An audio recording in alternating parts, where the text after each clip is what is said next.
төлеп ап, киімдерімізді жинадық. Бір жаққа жолға шықтық. Біз қазір жолға шықтық. Қайда шықтық? Айта берейін ба? Білмеймін. Біз Сәлем оқырман.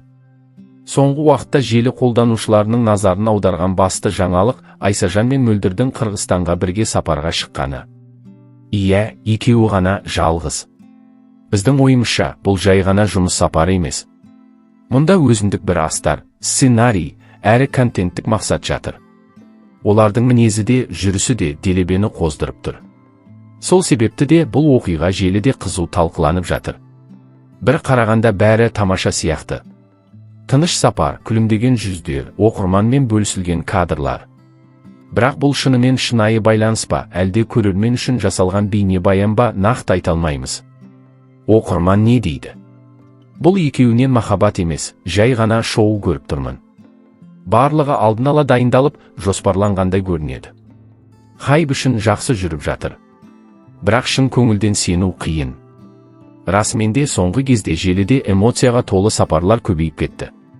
Айсажан мен Мөлдірдің бұл жолғы жүрісі де соның бір көрінісі сияқты. Контент жасау, оқырманды ұстап тұру, қазіргі заман талабы. Бірақ кейде сол контент пен шындықтың шекарасы жоғалып кетеді. Мөлдір қазір желідегі ең көп талқыланған қыздардың бірі. Ал Айсажан эмоциясымен әрекетімен үнемі хайптың ішінде жүретін кейіпкер. Екеуінің осылай қатар шығуы көптің назарын аудармай қоймайды. Біз де соның бірі болып, бұл сапардың шынайылығына күмәнмен қарап отырмыз. Көпшілік пікір екіге жарылған. Бірі жарасып тұр десе, екіншісі құдды бір сериал көріп отырғандаймыз дейді. Біздің ойымызша, бұл нақты сценарий.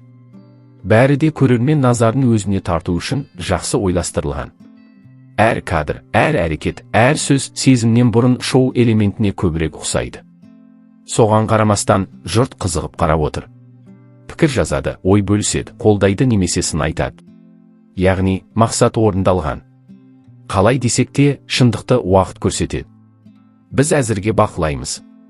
Айсажан мен Мөлдір бүгінгі күннің басты кейіпкерлері. Ал біз көрерменбіз.